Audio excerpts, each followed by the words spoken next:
So yeah, before the video starts, I've got some explaining to do. Yes, I know the drawings are terrible since I'm no artist, but I thought some visuals would help, and hopefully I'll get better with time. Hopefully. Fingers crossed. So, as I said, I thought some visuals would help, so I'm taking inspiration from the brilliant YouTube channel Overly Sarcastic Productions, and adding a few illustrations here and there to add to the video. And again, I know they're terrible. However, this does mean that Tales of the Beast will be put on hold for now. I'm sorry for the 2 people who vaguely care.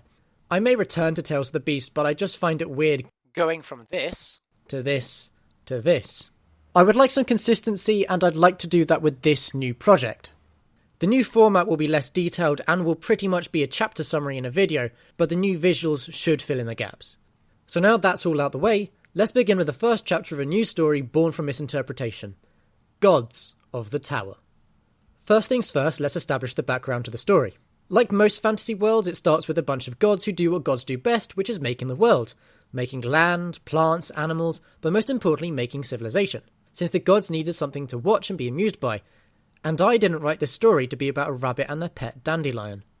For a while, things were happy, as the gods were involved and played an active role in the world, spoiling their favourite mortals, picking favourites. However, this inevitably led to problems after a while when one god messed with another god's stuff, causing what is called the War in the Sky, when the gods beat the ever-loving bejesus out of each other, causing a butt-ton of lightning, earthquake, volcanoes, all the bad stuff in the world, scaring all the mortals below. Thankfully, the gods didn't want to destroy what they created, so they ended their fight to the relief of all the world below, and in an effort to prevent further fights, created 2 things. The first of these things were demi-gods. These are powerful creatures that would do the work of the gods on their behalf. You see, the gods decided to take on a stance of observation, no longer answering the prayers of mortals. But somebody needed to keep the world running and to guide the relatively young races of the world. So the demigods would do just that, keep the world running and guide the peoples of the world. As I said, the demigods were powerful, practically gods in their own right, and so they were worshipped as such, as intended by the proper gods, as this is how the demigods gained their power. There are many demigods as they all represented different aspects of the world and life, and the different aspects are what they are named after. The demigod of blacksmiths being the blacksmith, hunting, the huntress, herbology, the herbalist. If a person was to carry out the actions of or say the namesake of the demigod, then the demigod would gain more power to draw upon.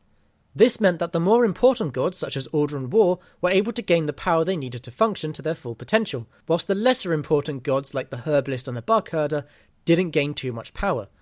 Since concepts like order are frequently used by the key pillars of society and mothers cleaning their homes, whilst herbology is only practiced by a handful of people.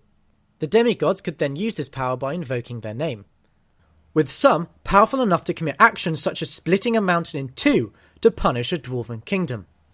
So, they have a finite amount of power and gain power the more mortals worship them or do the actions related to the individual demigods, and then the demigods could use this power by saying their own name. The purpose of this was so that the demigods could keep the world running without being too powerful, as their power was limited by how much they could gain. So they couldn't interfere with another demigod's purpose like the proper gods could, keeping the demigods in question focused on their own task at hand. Keeping up so far? No?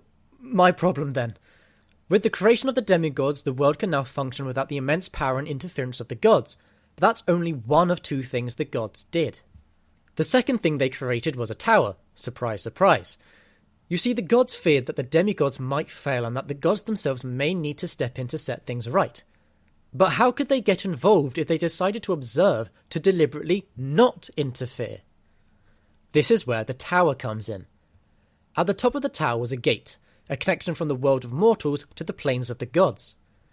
A mortal or demigod would use this gate to contact the gods to request help to fix the world if the demigods couldn't fix the situation themselves. And this is obviously flawed, since the gods would assume that whoever walked through the gates needed divine help, so they would give help to anyone who entered. This is just a wish granter. Many people would love to take advantage of this, be it to find a lost sock, get a lover, or conquer the kingdoms of the world. So, what stops this? Well, the gods weren't stupid. The tower was huge. Massive. You would just be in awe of the absolute size of the unit that was the tower which the gate sits upon. Furthermore, even if you decided to take the trek to climb the millions of stairs, you would still have to make it past sprawling labyrinthian mazes, puzzles inconceivably hard due to literal gods designing them, and terrifying monsters only the biggest badass could defeat. Basically, everything that could be put inside the tower to stop all but the most badass and persistent mortals and demigods from reaching the top were in the tower. Lastly, even if you did make it to the top, hope you have fun trying to get the gate to work without the key, a key only the demigods knew where to find. So here we have the background to the story. We have powerful beings that are demigods and a tower that can be used to contact the gods to either save the world or grant your greatest desire. Now that's established, let's get into the story. Gods of the Tower.